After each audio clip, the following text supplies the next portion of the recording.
연세대 심리학과 김영훈 교수님이 쓰신 노력의 배신이라는 책이 있습니다. 올해 나온 책인데요.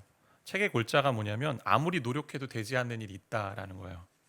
그러니까 노력을 유일신으로 여기며 무조건 노력해봐 이렇게 권면했던, 그래서 노력 신봉공화국이 된 대한민국의 그런 이야기하는 이야기입니다. 그 책에 이런 글이 있어요. 열심히 노력하면 결국 잘할 수 있다는 노력 신드롬은 잘못된 환상이다. 이 환상은 전염병이 되어 우리 사회를 통째로 병들게 하고 있다. 노력을 많이 한다고 성공하는 것이 아니고 노력을 적게 한다고 실패하는 것도 아니다. 마지막 문장이 핵심이라고 할 수 있는데, 노력은 수많은 조건 중 하나일 뿐이다. 노력 자체가 문제가 아니고 노력을 맹신한 것이 문제다라는 것입니다. 노력해야 된다, 저자도 얘기해요. 그러나 노력을 너무 맹신했다라는 거죠. 노력을 유일신으로 여겼습니다. 노력도 조건 중에 하나라고 얘기합니다. 다른 조건들도 중요하다라고 얘기하면서 거론하는 것이 기회이고 환경이고 타고난 재능들, 이런 얘기합니다. 그래서 무조건 노력하면 된다는 권면이 상황을 전혀 고려하지 않은 폭력적인 말처럼 들린다라는 거죠. 인간이 자꾸 노력에 목을 맵니다. 안 되면 다시 해봐. 옆집 찰리도 90점 맞았겠다 하면서 자녀에게 야, 노력해. 노력을 안 해서 문제야. 안 되면 뭐예요? 되게 하라. 그런 마음으로 양육했다는 거죠. 여기서 찰리는 누굴까요? 이웃집 강아지입니다. 이웃집 강아지. 사람의 기본 모드가 뭐냐면 행위예요. 행위. 그래서 루터가 이렇게 얘기해요. 사람의 기본 모드를 종교, 이 행위라고 얘기합니다. 무엇인가 해서 인정을 받으려고 하는 모습이 인간에게 깔려 있어요. 세상의 종교들은 어때요? 자력 구원을 얘기합니다. 지성이면 감천이다 얘기하고 열심히 도를 닦으면 된다. 구원의 부분을 그렇게 정의하죠. 우리 이제 3주 전에 봤던 것을 다시 이제 돌아가게 되는데, 처음 오신 분들 오늘 좀 딱딱하지 않을까 이런 생각을 좀 해보게 되고, 지난주 설교 얘기하면서 여러분들이 저를 오픈하니까 너무 좋아하시더라고요. 저를 오픈하니까 저의 막 약점들을 얘기하니까 교회가 그런 곳이죠, 그죠? 함께 나누고 또 위로하고 격려하고. 우리 오신 분들도 기억하시면 좋을 도표가 있어요. 한번 보여주시면, 그리스도인이 된다라는 것은요, 두 가지 지식 가운데 성장하는 것이 있습니다. 하나는 하나님에 대한 지식이고요, 또 하나는 나에 대한 지식입니다. 하나님에 대한 지식은 하나님의 거룩하신 하나님이시고 전능하신 하나님이시고 그 하나님의 인식, 그것이 성장해야 되고, 또 하나는 그 거룩하신 하나님 앞에 전적으로 인간이 나는 타락한 죄인이다, 이것을 아는 지식이 계속 성장해야 된다는 거예요. 그래서 첫 시작이 어떻게 돼요? 회심이라는 것으로 시작합니다. 마음을 돌이켜 먹다라는 뜻이 회심인데, 기독교에서는 과거의 죄된 생활을 뉘우치고 그치고 신앙의 눈을 떠서 하나님께로 돌아가는 것을 이제 회심이라고 표현해요. 근데 그렇게 예수를 믿고 회심한 사람도 계속 자라지 않으면 어떤 일이 벌어지냐면 참된 신앙생활을 할 수 없고 자꾸 인간의 원래 기본 모드로 돌아간다라는 거죠. 예수를, 나의 죄를 구원해 준 하나님의 아들로 우리는 믿고, 또 구원자로 믿어서, 그리고 또 예수가 나의 구주, 주인됨을 믿어서 고백해서 살아가는 것이 처음 믿음의 자리고 회심의 자리라고 할 수 있어요. 하나님 앞에서 내가 전적으로 죄인됨을 고백하는 거죠. 그러면 어떻게 해야 내가 구원을 받을 수 있습니까? 라는 질문 앞에 하나님 대안을 내셨잖아요. 그게 뭐예요? 예수 그리스도의 십자가입니다. 그래서 십자가가 거룩하신 하나님과 타락한 죄인 사이를 메울 수 있는 다리가 되는 거죠. 그걸 통해서 하나님께 나아가는 거죠. 근데 신앙생활하면서 하나님의 거룩하심, 즉 하나님의 어떠하심, 이 인식이 계속 성장하고 자라지 않고, 또 한편은 내 육신에 대한 이 죄성에 대한 이 깊은 인식, 지식이 자라지 않으면 십자가가 어떻게 되냐면 축소돼요. 두 번째 도표인데, 계속 이 성장하면 십자가가 자라야 되는데 그냥 머물러 있는 거죠. 그러면 성장이 없고요, 회심도 했지만 그 확신이 흔들릴 때가 있어요. 계속해서 자라가면 십자가가 확장돼야 되는데 성장하지 않고 처음 믿었던 그 수준이면 십자가는 축소되고 그 모습대로 있다라는 거죠. 그 대표적인 모습이 어떻게 나타나는 줄 아세요? 신앙의 연수는 길지만 어린아이처럼 신앙생활합니다. 부정적인 의미의 어린아이예요. 자기 중심성에 사로잡혀 있고 자기 고집이 강합니다. 나만 바라보길 원해요. 지난번에 한번 하긴 했지만, 나 하면 어떻게 돼요? 입을 벌리고 있어요. 남 하면 어떻게 하죠? 입을 닫습니다. 나 하면 모든 걸 다 받아들이겠다는 거예요. 어떻게 보면 우리 인생이. 나도 성장이 없을 뿐만 아니라 다른 이들도 힘들게 하죠. 더군다나 나가서 어떻게 돼요? 당신이 그리스도인이라면 나는 그리스도를 믿지 않겠다라는 이야기까지 듣는 장애물이 되기도 합니다. 십자가를 축소하는 인간의 모습이 있어요. 이제 축소한다는 얘기는 우리를 대신해서 희생하신, 죄짐을 지신 예수 그리스도, 그 희생을 이해하거나 적용하는 것에 부족한 모습이 있는데요. 이게 두 가지 방식으로 진행된다고 할 수 있어요. 첫 번째는 신앙인의 삶은 유행 따라 우리가 신앙생활 한다 할 수 있잖아요. 이것도 좋고 저것도 좋고 막 좋은 것들을 쫓아다닙니다. 어디가 은혜가 되고 어디가. 근데 유행이 아니고 위행이 문제인데, 위행은 제가 이제 점점 해놓고 단어를 하나씩 뺀 건데요. 라임을 좀 맞추고 싶어서 유행이 아니라 위행, 위선과 행위가 문제다. 그러니까 하나님에 대한 인식이 자라지 않으면요, 하나님의 거룩하심을 나의 기준처럼 내려옵니다. 그래서 이 정도만 지키면 돼라고 생각합니다. 이게 우리 행위예요. 또 다른 하나는 인간의 본연에 대한, 죄성에 대한 이해가 자라지 않으면서 그러한 척하며 살아갑니다. 도표를, 세 번째 도표를 보여주시면 행위가 있고 위쪽에, 다른 하나 아래쪽 선을 보시면 인간 본연의 죄성에 대한 이해가 깊어지지 않으면 어떤 일이 벌어지냐? 그런 척하며 살아갑니다. 다른 사람인 척하면서 죄를 축소하는 거죠. 이게 위선입니다. 그래서 십자가가 확장되지 않고 축소되어 있으면 이 확장되는 것과 축소되는 것 사이에 있는 그 삼각형의 모습 속에 어떻게 해요? 하나님 편에서는 하나님에 대한 인식이 자라지 않으면 어떻게 해요? 횡의로 그 가운데를 메우고요.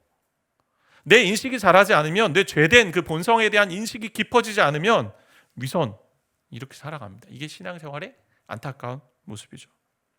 그래서 오늘은 십자가를 축소하는 이 두 가지 모습인 위선과 행위에 대해서 좀 알아보고 이야기하고 어떻게 다시 복음 가운데 좀 살 수 있을까, 이런 이야기를 좀 하고 싶은데요. 첫 번째, 십자가를 축소하는 첫 번째 행위가 뭐냐면 그 모습이 위선이죠.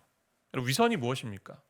위선이 뭐죠? 가면 쓰고 겉과 속이 다른, 요즘은 겉바 속촉 이러는데 위선적인 거잖아요. 겉은 딱딱하면 속도 딱딱해야지. 겉으로만 착한 체 합니다. 스스로 말한 신념이나 느낌, 이런 것에 모순된 행동을 하는 것이 위선이죠. 그래서 내 죄성에 대한 인식, 인간에 대한 깊은 인식이 있어야만 신앙생활의 성장인데 그렇지 않아요. 그럼 어떻게 되냐? 신앙생활에서 자람이 없으면 멈추잖아요. 근데 멈추면 그냥 멈춰있는 그 자리가 아니고 퇴보하게 되어 있습니다. 이런 표현이 있어요. 하워드 핸드릭스라는 교수님이 한 이야기인데, 사람은 나무와 같아서 자라거나 죽거나 둘 중 하나다. 중간 상태란 없다. 사람은 나무와 같아서 자라거나 죽거나 둘 중 하나다. 중간 상태란 없다. 회색지대, 중간지대가 없는 게 신앙인의 삶이에요. 우리 인생이 그렇습니다. 성장하지 않으면 난 죽고 있다라는 거예요. 여러분, 그냥 그 자리에 머물지 않습니다. 자라지 않으면 믿음이 흔들리고요, 잘못된 방향으로 가고 있는 것입니다. 죄 가운데 있는 인간은요, 더 나은 사람인 척하고 삽니다. 위선자로.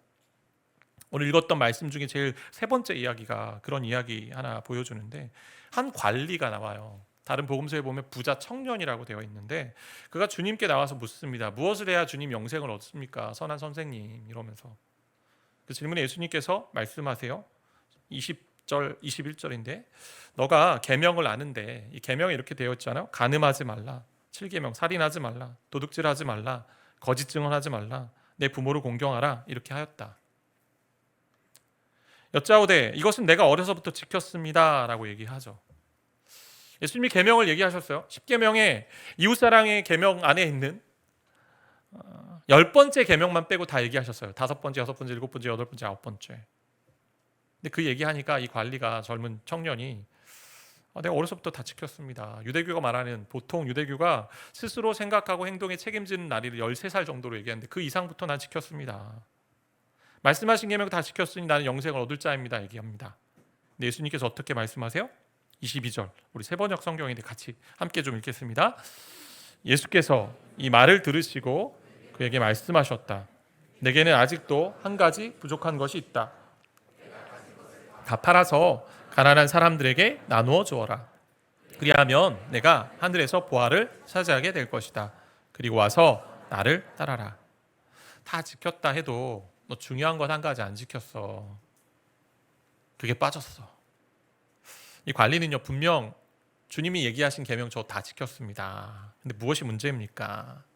게다가 선한 선생님이라고 얘기했잖아요. 그러면 선한 선생님이 하신 이야기는 다 들어야 되는데 말은 그렇게 해놓고 본인은 선한 선생님이라고 여기지 않는 거죠.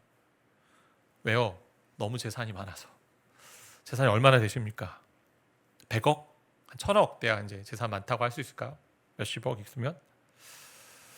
그렇게 하지 않아요. 재산이 많아서. 왜? 무슨 얘기야? 재산이 나의 주인이 된 거죠. 물질이 나의 주인이 되었어요. 나름 주신 계명들 다 지켰다고 하지만 정말 중요한 것, 너가 주인 되고 있다라는 거죠. 탐심이 주인 되어 있습니다. 10계명의 첫 번째 계명인 나 외에 다른 신을 섬기지 말라라는 계명.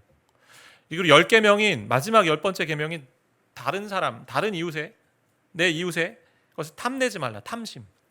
탐심이 우상이었고 자기 자신이 우상이 된 거죠. 그러면서 나는 주님 앞에서 내가 이것 좀 지켰으니 난 괜찮습니다 하고 위선적으로 살았다라는 것입니다. 그 착각이 있는 거죠. 나는 이러이러한 것들 지켰으니 괜찮아라는 거. 그런 착각의 모습들 우리 가운데 있어요. 나는 요거 지키면 잘한다. 근데 그런 사람들의 특징 중에 하나가 뭐냐면 비교하죠. 비교. 나는 저 사람들이 한 거보다 하나 더 지켰기 때문에 난 잘하고 있어요라고 말할 때가 있습니다. 그게 오늘 이야기 나온 것 첫 번째 이야기 바리새인과 세리의 기도 가운데 나오는데 바리새인들이 자신이 기도하면서 이렇게 기도해요. 스스로에게 나는 저 세리와 다릅니다. 나는 저 세리처럼 이 나라 이스라엘 백성들을 힘들게 하고 로마에 세금 바치면서 자기 것 착복하는 그런 사람 아닙니다. 그리고 간음하는 자들, 빼앗는 자들, 또 불의한 자 같지 않습니다. 심지어 저는요 금식도 많이 하잖아요. 11조도 많이 합니다. 바리새인들의 경우 자기 소득에 대한 11조도 했지만 때로는 구매한 것들에 대해서도 11조를 했다고 해요. 파는 사람이 11조 안 했을까 봐. 그렇게 비교해서 더 나은 사람이라고 생각하며 착각 속에 살아갑니다. 근데 더 잘못된 착각은 뭐냐? 의를 가지고 살아가요. 내 의. 내가 세운 공로. 내가 이뤄놓은 의 가지고 살아갑니다. 이것이 이제 이따 볼 행위와 연결된 부분인데 그런 모든 것들도 결국은 타락한 죄인, 타락한 모습을 가리는 정도밖에 되지 않아요. 창세기 3장에 보면 인간이 타락한 이후에 아담과 하와가 범죄한 이후에 스스로 벗었음을 깨닫고 수치심을 느껴서 어떻게 해요? 무화과 나뭇잎으로 가립니다. 부끄러우니 자신의 제됨을 보고 덮습니다. 근데 그러한 일들이 오늘날까지도 인간들이 하고 있는 모습 속에 드러나고 있죠. 어떻게 위장합니까? 어떻게 위선적으로 살아갑니까? 때로는 내 학력, 실력, 때로는 재산, 입고 있는 옷, 관계, 권력 이런 거 가지고 가리잖아요. 가릴 때가 있어요. 이런 사람들에게 물어야 하는 질문이 있어요. 당신의 그 더러운 자아를 대면하게 될 때 어떻게 반응하십니까? 라는 질문. 또 하나의 질문은 나의 죄악됨이 다른 사람들에게 여실하게 드러났을 때 나는 어떻게 반응하는가요? 그거에 대해서 다른 사람이 뭔가 얘기할 때 나는 어떻게 반응하는가? 가끔씩 자신의 죄악됨과 약함이 드러날까 봐 숨어버리는 분들이 계세요. 특히 이제 목회자 앞에 잘 못 오시는 분들이 있는데 자신의 약함을 보여주기 싫다라는 거죠. 저는 완벽한 모습만 목회자에게 보여주고 싶습니다. 이럴 때가 있습니다. 다락방 안에서도 그런 거죠. 나는 완벽한 이 모습만 보여주고 싶어. 그럴 때가 있죠. 근데 우리 하나님이 어때요? 다 아세요. 또 누가 알아요? 저도 알아요. 왜? 여러분이 지금 겉으로는 얼굴 괜찮은 척하고 와 계시지만 여러분도 다 국가대표급 죄인이라는 걸 저는 압니다. 왜? 제 모습이 그러니. 숨길 수 없다라는 거야, 우리 모두가. 믿음의 동역자가 충고할 때 때론 듣지 않아요. 귀담아 듣지 않아요. 속으로 그러는 너는 잘하고 있냐라고 얘기하는 거죠. 그래서 가족만큼 자신의 그런 진면목을 보게 하는 도구가 없잖아요. 가족의 이야기를 통해서 우리는 어떻게 해요? 깎여 나갑니다. 내가 그런 존재구나, 내가 얼마나 죄악 가운데 있는 존재구나 라는 것을 많이 직면하게 됩니다. 저도요, 제게 착한 사람이고 선한 사람인 줄 알았거든요. 제가 이렇게 보여도. 예. 근데 결혼하고 나니까 완전 깨졌어요. 야, 나보다 정말 악한 사람이 없구나 라는. 저는요 그런 꿈이 있습니다. 믿음의 공동체는 가족 공동체잖아요. 정말 믿음의 공동체는 가족이 돼야 됩니다. 가족이 뭐예요? 서로가 진실하게 사랑하고 섬기는 마음으로 서로를 좀 응원하고 세워줄 뿐만 아니라 때로는 내 안에 있는 죄악된 모습들, 변화되어야 될 모습들이 있다면 함께 나누고 성장하는 공동체. 막 아프게 지적하는 게 아니고 우리가 이런 부분들을 함께 좀 배워가고 성장해 갑시다라고 충고하고 들을 때 변화되는 그런 공동체. 그게 나 자신을 아는 지식이 깊어진 공동체고 우리를 잘 아는, 인간을 잘 아는 공동체라고 할 수 있겠죠. 신앙이 빠지기 쉬운 대표적인 착각이 두 가지 더 있는 것 같아요. 이게 뭐냐면 내가 다니는 교회가 브랜드가 되어서 그 이름값이 마치 내 신앙생활처럼 여길 때가 있습니다. 저도 대형교회 다녔고요. 여러분 잘 아는 대형교회들 많이 다녔습니다. 그리고 규모가 있는 교회에서 사역도 했습니다. 근데 그럴 때마다 제가 착각 속에 빠질 때가 있었어요. 여러 차례. 그게 뭐냐면 이 교회 이름, 이 교회 S라는 교회가 마치 내 신앙생활인 것처럼 이 교회 생활하기 때문에 나는 신앙생활 잘하는 거야 라고 착각하는, 그리고 내가 이런 교회에서 사역하기 때문에 난 괜찮은 목사야 라고 할 때가 있었다라는 거죠. 이거 가지고 신앙생활의 근거로 삼는 거죠. 근데 그렇게 될 때 나타나는 증상이 하나 있는데, 잘못된 증상이죠. 좋은 것도 있겠지만 때로는 성경의 이야기보다 교회가 이야기하는 원리가 앞설 때가 있어요. 그럼 이렇게 얘기하죠. 이것이 우리 교회의 원리입니다. 이것이 우리 교회의 근간입니다. 분명 좋은 전통들도 있습니다. 그러나 성경보다 앞선다면 인간이 만들어낸 것이죠. 우리가 보아야 하는 것은 말씀을 보고 일상을 살아가면서 어떤 선택을 하고 결정을 할 때 진짜 성경이 말씀하는 것이 무엇이냐예요. 저도 그럴 때가 참 그렇게 해야 될 때가 많은데 그렇지 못할 때가 종종 있어요. 예.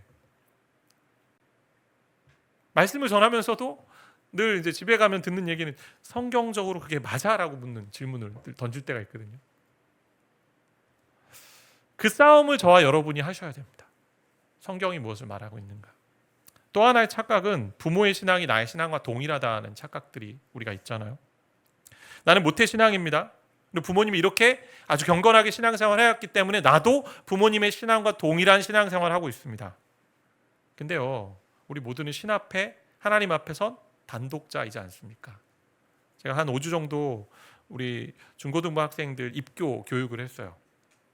어제 이제 하면서 마지막 마무리하면서 문답하고 이야기했는데 참 의미가 있고 저한테도 많은 위로가 되고 격려가 되는 시간이었는데, 아무리 그 친구들이 어렸을 때 유아 세례, 부모의 신앙으로 세례를 받았다 할지라도 입교를 하는 이유는 자신의 입으로 자신의 고백이 필요하기 때문에, 그래서 내가 하나님을 어떻게 알고 있고 내 자신에 대해서 얼마나 깊이 성찰하고 있느냐가 신앙생활의 중요한 부분이에요. 복음은요, 여러분에게 묻습니다. 저 여러분에게 현재 너의 모습이 어떠니?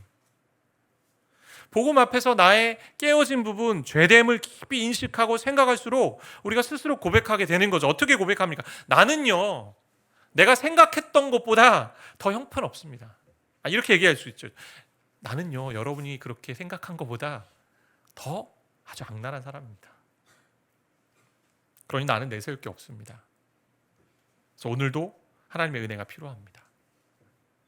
그 은혜 때문에 나는 오늘도 힘을 냅니다 라는 거죠. 그게 참된 믿음의 고백입니다. 두 번째는 십자가를 축소하는 것, 그 모습이 행위인데요. 행위. 특정 행위가 의로움의 이제 근원이 되는 거죠. 오늘 말씀해 보면 첫 번째 말씀에 그 바리새인이요, 기도하면서 자기 의를 되게 많이 드러내요. 난 금식했다, 난 11조 했다, 난 저 타락한 사람들, 자기 눈에 볼 때 그 사람들보다 낫다, 간음하지 않았다, 눈으로 다 할 수 있음에도 불구하고, 했을지도 모름에도. 세 번째 이야기인 관리, 이제 부자 청년의 경우도 가장 중요한 것 하지 않았잖아요. 나름 내가 세운 규칙들은 지켰지만, 그 말씀들 지켰지만, 겉으로 드러난 것 몇 가지 지켰지만, 그러나 정말 핵심인 하나님을 주인으로 모시지 않고 내 탐심, 내 이기적인 욕망 가지고 살았다라고 얘기합니다.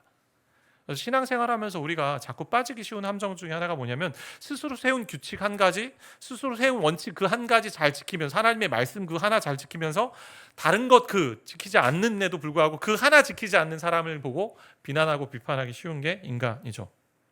이게 부부 관계나 부모와 자식 관계 참 많이 드러나죠. 나름 서로가 세운 규칙이 있어요. 가정마다 규칙이 있잖아요. 예를 들면 빨래통에 빨랫감을 꼭 넣어놔라. 양말은 꼭 거기에 넣어야 된다. 음식은 식탁에서만 먹어야 된다. 샤워 부스 아래에 있는 머리카락은 꼭 치워야 된다. 정리한다. 치약은 어때요? 가운데 짜지 않고 밑에서부터 올려 짜야 된다. 나름 이런 그런 것도 있잖아요. 원칙들, 규칙들. 뭐 저희 가정도 이런 규칙들이 있는데, 그러면서 내가 잘하는 것 하나 가지고 그거 못하는 사람에 대해서 비난하고 비판하는 그런 모습들이 우리 가운데 있어요. 인간의 본성이기 때문에. 근데 그 신앙생활에도 그렇게 살아가야 된다. 그렇게 살아가고 있다라는 거죠. 스스로 정한 것으로 내가 의로운 자다 생각하며 살아갑니다. 의로움의 기준을 낮춥니다. 이 정도만 하면 돼. 근데요, 이사야 선지자의 말씀을 통해 하나님이 이렇게 말씀하세요. 이사야 64장 6절 말씀 같이 함께 우리 한 목소리로 읽겠습니다. 무릇 우리는 다 부정한 자 같아서 우리의 의는 다 더러운 옷 같으며 우리는 다 잎사귀 같이 시들므로 우리의 죄악이 바람같이 우리를 몰아가나이다. 인간은 어떻게 얘기해요? 성경은 다 부정한 자라고 얘기해요. 깨끗한 자 없다. 다 오점이 있는 자죠. 죄로 가득한 존재입니다. 그래서 우리가 하는 의로운 행위조차도 어떻게 해요? 더러운 옷과 같다라고 얘기해요. 이 말씀을 어느 학자가 이렇게 정의했습니다. 이야기했습니다. 잘 들어보세요. 우리의 최선의 노력은 다 기름때 묻은 걸레다. 인간이 하고 있는 최선의 노력은 기껏해야 기름때 묻은 걸레밖에 되지 않는다. 내가 하는 그 엄청난 기도, 내가 흘리는 그 눈물, 또 내가 하고 있는 선한 행위조차도 모두 더러운 걸레라고 이야기합니다. 왜요? 인간은 선하다 할 수 없기 때문에, 악한 존재이기 때문에. 모든 의로운 행위도 인간의 타락한 본성으로부터 시작하기 때문에 더럽다라고 얘기합니다. 우리가 이제 장로교회잖아요. 장로교회 신학의 근거를 가지고 있는 웨스트민스터 신앙 고백서라는 게 있습니다. 나중에 우리가 함께 좀 다루게 될 텐데, 거기 16장에 보면 선행이란 파트가 있어요. 인간이 하는 선행, 여러 가지 이제 정의들을 내리고 성경을 가지고 이렇게 우리 신앙의 선배들이 잘 조목조목 이렇게 쓴 거예요. 정의들을. 그 중에 이렇게 얘기해요. 선행 얘기하면서 우리들의 행위들이 선한 것은 그것들이 하나님의 성령으로 말미암는 데 있는 것이다. 맞죠? 성령으로. 그러나 우리들에 의해 행하여지는 까닭에 뭐예요? 죄된 우리들에 의해 행하여진 까닭에 여러 가지 연약성과 불완전성으로 더럽혀져 있고 혼합되어 있어서 결국 하나님의 엄중한 심판을 견디어낼 수 없다. 내가 하고 있는 선한 행위조차도 때로는 그 안에 뭐가 있어요? 내 의가 담겨 있습니다. 우리 이렇게 하잖아요. 막 선한 행위 하면서 남들은 보지 않아도 돼 하면서 그래도 혹시나 누군가 봐주면 좋지 않을까? 이런 생각할 수 있습니다. 사람의 인정은 바라지 않는다고 하면서 하나님이 인정해 주길 원합니다. 어떻게 해요? 기도하는 거죠. 하나님, 내가 이렇게 헌신했으니 하나님 저 축복해 주셔야 합니다. 이렇게 행위와 공로에 매여 있는 사람들이 들어야 될 질문이 하나 있습니다. 그게 뭐냐면 지금 하나님께서 저와 여러분을 보고 계시다면 하나님이 어떤 표정이실까라는 거예요. 어떤 표정이 떠오르세요? 저와 여러분을 하나님 바라볼 때. 기뻐하시는 모습 말고 다른 모습을 상상하고 있다면 여러분은 행위에 기반한 신앙생활을 하고 있는 겁니다. 하나님 그렇게 보실 수 있죠. 주님이 야, 이렇게밖에 순종 못하겠냐? 야, 내가 널 위해 지금 내 목숨을 다 던졌는데 넌 지금 뭐 하고 있니? 야, 조금만 더 해주면 안 되겠니? 너 그것밖에 안 되니? 이렇게 화내는 모습, 무관심한 모습을 우리가 생각한다면 우리는 하나님에 대한 인식이 잘못된 거죠. 하나님에 대한 오해를 가지고 있는 겁니다. 하나님은요, 우리가 무엇을 해서 영광을 받으시는 분이 아니에요. 그분은 이미 영광스러운 존재세요. 그분은 이미 영광스럽고 여러분으로부터 영광을 받겠다, 영광을 원하지도 않으세요. 그냥 하나님이 영광스러운 일에 우리를 동참시켜서 그 기쁨을 나누길 원하는 분이십니다. 우리가 하나님의 구원을 선물로 받았잖아요. 그걸 누리고 있습니다. 만족합니다. 그러기 때문에 자원함으로 섬김의 자리 가는 겁니다. 제가 지난주에 이어서 얘기한 섬김 광고 안 하고 싶어요. 여러분 함께 좀 동참합시다. 하나님 은혜 주시면 하는 거예요. 은혜 주시면. 하나님 자원하는 마음으로 나아갈 때 기뻐하시는 거고 하나님이 그리스도 안에서 우리를 만족하고 계시죠. 그 말씀이 스바냐 3장 17절 말씀에 너무 잘 기록되어 있잖아요. 한번 같이 좀 읽어볼까요? 읽겠습니다. 너희 하나님 여호와가 너희 가운데 계시니 그는 구원을 베푸실 전능자시라. 기쁨을 이기지 못하시며 너를 잠잠히 사랑하시며 너로 말미암아 즐거이 부르며 기뻐하시리라. 하나님 저와 여러분을 기뻐하십니다. 근데 우리는 자꾸 기본 모드로 돌아가서 뭔가 행위, 행함, 업적, 공로 그렇게 하나님께 얻으려고 하죠. 그리고 어떻게 해요? 그렇지 않으면 그러한 척, 위선, 가면 쓰고 하나님께 나가는 겁니다. 저 괜찮아요 하나님, 안 괜찮은데. 그럼 이 위선과 행위로 축소된 십자가를 어떻게 해결해야 될까요? 십자가가 축소되었으니 어떻게 해야 돼요? 십자가가 확대돼야죠. 확대. 이 확장하는 것은 복음 안에서 시작합니다. 복음 앞에서 시작합니다. 복음 앞에 서면요, 앞서 본 것처럼 하나님에 대한 지식과 나 자신에 대한 인식이 점점 성장합니다. 무엇보다 하나님이 나를 받아주셨음을 경험합니다. 기독교가 다른 종교와 다른 이유가 뭐냐면 받아주심이 있어요. 내가 악해요. 내가 전적으로 타락했어요. 심지어 내가 힘들게 했어요. 용서받을 수 없는 죄를 지었어요. 그럼에도 불구하고 받아주는 것이 기독교입니다. 그게 하나님의 마음이죠. 십자가가 그것이죠. 십자가 안에서 이것들을 해결해야 합니다. 처음 예수 믿었을 때 내가 하나님 앞에서 얼마나 큰 죄인지를 우리는 깨닫습니다. 하나님이 전적으로 타락한 나를 엄청난 큰 사랑으로 나를 구원하셨구나라는 것을 감격 가운데 깨닫습니다. 거룩하신 하나님이 타락한 이 죄인, 인간인 나를 구원하시기 위해 이 죄를 해결하기 위해서 자기 아들을 이 땅에 보내셔서 죄짐을 지게 하시고 십자가 달려 죽으심으로 말미암아 나에게 의롭게 하신 그분, 그러면서 자기도 의롭다 얘기하신, 보여주신 그분, 그 하나님의 은혜를 누리며 살아가는 거죠. 그 십자가 앞에서 이것들을 경험하면 감사, 감격, 기쁨이 있는 거죠. 그게 믿음의 길이에요.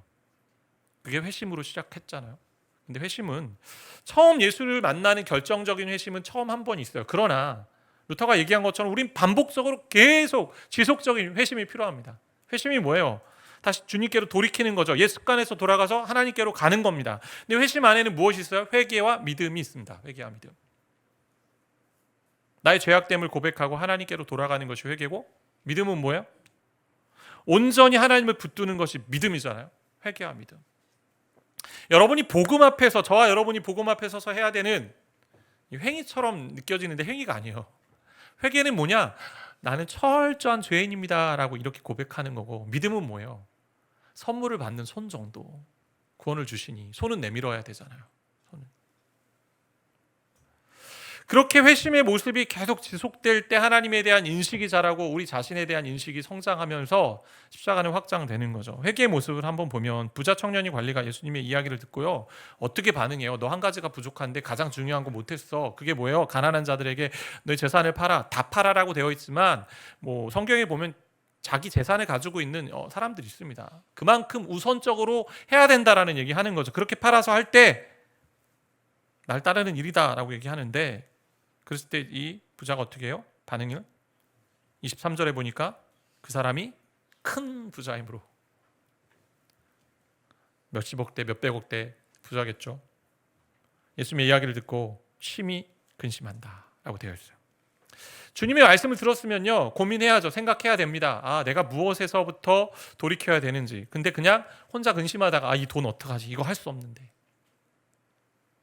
근데 성경이 말하는 또 다른 근심이 있어요. 고린도후서 7장 9절 10절에 있는데요, 내가 지금 기뻐함은 너희로 근심하게 한 까닭이 아니오 도리어 너희가 근심함으로 회개함에 이른 까닭이다. 성경이 말하는 근심은 회개함으로 이르는 근심입니다. 그래서 하나님의 뜻대로 하는 근심, 회개로 가는 근심이겠죠. 그래서 10절에 보니까 하나님의 뜻대로 하는 근심은 후회할 것이 없는 구원에 이르게 하는 회개를 이루는 것이요, 세상 근심은 뭐예요? 사망을 이룬다라고 되어 있어요. 저와 여러분이 회개하는 가운데 뭘 해야 돼요? 하나님의 뜻대로 하는 근심. 그게 뭐예요? 복음 앞에 서서 내 죄악상을 발견하고 난 철저한 죄인입니다 라고 고백하는 것. 우리가 어떠한 공로가 아닙니다. 그냥 인정하는 거고 시인하는 거고 고백하는 것입니다. 근데 중요한 또 하나의 회개의 모습이 있어요. 우리는 내가 잘못한 것, 범죄는 잘 회개합니다. 그러나 내가 선하고 의롭다고 여겨질 모든 행위 속에 숨겨져 있는 부정적인 죄악들도 찾아서 회개하는 거죠. 무슨 얘기예요? 내가 선행해놓고도 하나님 내가 좀 잘하지 않았습니까? 이런 거죠. 어쩌면 교만함이 우리 가운데 있을 수 있다는 거죠. 그리고 하면서도 잘하고 있지만 때로는 저들과는 다르지 않습니다라는 우월한 음식, 그런 것조차도 우리는 회개해야 된다라는 거예요. 그러니까 무슨 얘기냐? 선행하는 것도 하나님이 다 하신 거고 나는 그냥 통로가 된 거고 내가 할 수 있는 거 하나도 없었습니다. 그냥 하나님이 하셨습니다라고 고백하는 거죠. 믿음의 부분을 좀 살펴본다면 바리새인과 세리의 이야기가 첫 번째 있었고 그다음 뭐가 있었어요? 부자 관원에 대한 이야기. 그 중심에 뭐가 있습니까? 어린아이가 나오는 이야기가 있습니다. 부모가 데려오는 거죠. 아이라고 되어 있는데 원어로 보면 아기야, 아기. 유아예요, 유아들 데리고 나옵니다. 왜요? 주님께 축복을 좀 받고 싶어서 만져달라고, 쓰다듬어 주시고 축복해달라고. 이렇게 나오는 이들을 제자들이 주님의 일에 방해가 된다고 하고 거부하잖아요. 안 된다. 그럴 때 주님이 말씀하세요. 16절, 17절 말씀인데 예수께서 그 어린 아이들을 불러 가까이 하시고 이르시되 어린 아이들, 이 아기들이 내게 오는 것을 용납하고 금하지 말라. 하나님의 나라가 이런 아이들, 이런 자의 것들이다. 17절 같이 함께 읽겠습니다. 내가 진실로 너에게 이르노니 누구든지 하나님의 나라를 어린아이와 같이 받아들이지 않는 자는 결단코 거기 들어가지 못하리라. 하나님 나라 들어가는 것과 영생을 얻는 것은 동일한 맥락 가운데 있는 질문이잖아요. 누가 들어가고 누가 영생을 얻을까요? 어린아이와 같이 받아들이는 자, 영접하는 자예요. 영접하는 자. 어린아이와 같이 받아들인다라는 이 구절을 해석하면서 전에도 저도 그랬던 것 같은데 이런 식으로 많이 해석합니다. 어린아이의 특징을 잘 가져야 된다. 어린아이가 어때요? 순수하고 겸손하고 그리고 수용성이 있고 투명하고 또 미래에 대한 개방성이 있고 또 단순하고 이런 얘기들. 그래서 그런 거 배우면서 우리가 신앙생활을 해야 된다. 그러나 이 문맥에서 정말 중요한 것은 전적인 의존. 무력한 자가 전적으로 기대는 의존, 신뢰를 말하는 게 받는 거예요. 받아들이는 거. 어린아이 어때요? 전적으로 자신의 무력함을 인정합니다. 젖 먹는 아이가요. 엄마가 주지 않으면 할 수 없잖아요. 나는 무력해요. 내가 할 수 있는 게 하나도 없어요. 이걸 공급하는 자를 그냥 의지하고 의존하는 거. 그게 이 믿음이에요. 어린아이 같이 받아들인다는 거. 참된 믿음은 어린아이 같은 믿음이죠. 자기는 힘이 없어요. 자기를 사랑하고 보살펴주는 그 어머니, 전적인 의지하는 그 대상만 신뢰하고 가는 겁니다. 이것이 복음이고 구원입니다. 복음은 뭐라고 얘기하면 우리가 하는 일이 없다고 얘기합니다. 교회가 이렇게까지 잘 왔잖아요. 누가 하셨어요? 저 여러분이 하나님의 동역자가 돼서 쓰임 받았지만 하나님이 다 하셨잖아요. 제가 한 일 없어요. 그래서 저는 교회 이름을 할 때 누구 교회라고 할 때 그 어떤 목사님의 이름이 들어가는 건 별로 저는 좋아하지 않습니다. 여러분도 예수 가운교회 할 때 제 이름 얘기하지 마세요. 예수 가운교회예요. 주님의 교회인 거예요. 복음은 우리가 하는 일이 없다고 말합니다. 구원은요, 온전히 하나님이 하신 것을 받는 거예요. 그래서 회개는, 믿음은 우리가 하는 것이 아니에요. 행위, 어떤 공로가 아니고 그냥 나는 무력합니다. 나는 처참하게 죄인입니다. 그냥 고백하고 시인하는 것이고 그냥 하나님께 기대는 그게 믿음이에요. 그렇게 살아갈 때 우리의 신앙이 성장하고 자라가는 것입니다. 과거 공동체 훈련의 하나로 이런 활동을 해본 적이 있습니다. 아마 간간히 여러분 하셨던 적 있을 겁니다. 한 사람이 이제 눈을 감고 뒤로 넘어가는, 뒤에 우리 구성원들이 함께 팔을 뻗어가지고 받아주는 그런 것들을 합니다. 전적인 신뢰와 믿음을 좀 보여주고 싶어서, 경험하고 싶어서. 그럼 어떻게 해요? 이렇게 돌아보기도 하죠. 때로는 얘들이 날 받아줄 수 있을까? 아니면 이렇게 또 빼는 거 아닐까? 이런 생각이. 좀 더 이거를 뭐랄까요? 더 많이 경험하고 싶어서 의자 위에 이제 올라가게 하고 또 떨어지라고 얘기하고. 그게 믿음이잖아요. 전적인 신뢰고 의존이고. 그러니까 날마다 복음 앞에서 회개와 믿음의 모습으로 나아가는 이 회심의 모습이 우리 가운데 있을 때의 복음 안에서 우리는 계속 형성해 갑니다. 내가 굳이 증명할 것이 하나도 없어요. 하나님 앞에서 저와 여러분이. 그렇기 때문에 잃을 것도 없습니다. 하나님 다 하셨으니. 그럼 복음이 주는 감사와 감격만 가지고 가면 됩니다. 그분이 하신 것 받으면 되고요. 그분이 하신 것 기대면 됩니다. 그게 신앙인의 삶에 날마다 성장을 누리는 길이에요. 저 여러분, 자기 인식이 점점 깊어지고 계십니까? 하나님을 보는 그 관점이 점점 확장되고 있습니까? 복음 안에 들어가면요 너무나 부유해요. 어떤 분이 그런 이야기 할 수 있어요. 목사님 복음 많이 들었어요. 계속 들어왔어요. 단편적으로 알고 있는 거죠. 복음은 정말 깊고 넓고 풍요합니다. 그 가운데 여러분이 거하면서 정말 복음이 주는 그 감격을, 그래서 날마다 성장하면서 내가 주님 앞에 가서 나는 철저한 죄인이고 그러나 하나님이 나를 다 받아주셨습니다라는 이 기쁨과 믿음을 가지고 살아가는 그런 저와 여러분 되시길 바라고 축복합니다.